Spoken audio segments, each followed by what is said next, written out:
Assalamualaikum warahmatullahi wabarakatuh. Hai teman-teman, perkenalkan nama saya Zainah dari kelas 12 X MIPA. Pada kesempatan kali ini, izinkan saya mempresentasikan mata pelajaran biologi kelas 12 X MIPA. Tugas presentasi biologi kelas 12 MIPA. Materi tentang pertumbuhan dan perkembangan. Penjelasan pertumbuhan adalah proses bertambahnya ukuran di antaranya volume, massa, dan tinggi pada makhluk hidup. Perkembangan adalah proses perubahan yang menyertai pertumbuhan menuju tingkat pematangan atau kedewasaan makhluk hidup. Faktor-faktor yang mempengaruhi pertumbuhan dan perkembangan ada dua, yaitu faktor internal dan faktor eksternal.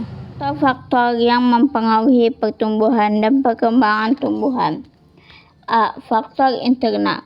Faktor internal merupakan faktor yang mempengaruhi pertumbuhan dan perkembangan tumbuhan yang berasal dari dalam tubuh tumbuhan itu sendiri. A. Faktor intraseluler. Faktor intraseluler terdapat di dalam sel tumbuhan, contohnya gen. 2. Faktor interseluler. Faktor interseluler yang dilepaskan oleh sel untuk mengatur pertumbuhan dan perkembangan, yaitu hormon. A. Auksin. Auksin diproduksi di bagian kalioptil, titik tumbuh, ujung batang, ujung akar, serta jaringan lain yang bersifat meristematis. Fungsinya 1. Merangsang aktivitas kambium. 2. Mencegahnya rontoknya daun, bunga, dan buah. Giberillin. Giberillin bekerja secara sinergis dengan auksin saat terjadi perkecambahan. Fungsinya 1. Memacu aktivitas kambium. 2. Memperbesar ukuran buah. C. Sitokinin. Sitokinin adalah hormon pertumbuhan yang dapat berinteraksi dengan auksin untuk memacu pembelahan sel, sitokinesis. Fungsinya 1. Menghambat proses penuaan. 2. Membantu perkecambahan biji. Faktor-faktor eksternal yang mempengaruhi pertumbuhan dan perkembangan tumbuhan sebagai berikut. 1. Air. 2. Cahaya. 3. Kelembaban. 4. Nutrien. 5. Suhu. 6. Oksigen. 7. Nilai pH atau tingkat kesamaan. Pertumbuhan dan perkembangan pada hewan.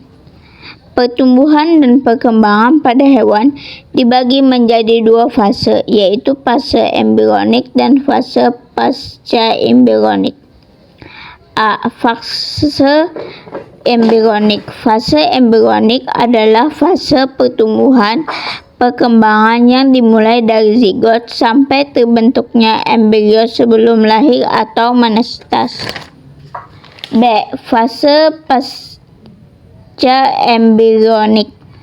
Fase pasca embrionik dimulai saat hewan lahir atau menetas.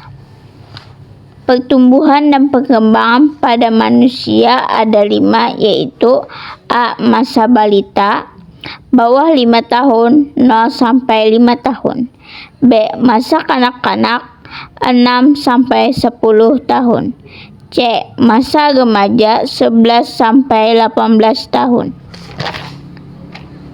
D. Masa dewasa, 19 sampai 50 tahun. Masa lanjut usia menular 50 tahun ke atas. Apakah ada lamentasi dari kalian semua? Apakah ada yang ingin sesi tanya jawab untuk kalian semua? Dari saya. Assalamualaikum warahmatullahi wabarakatuh.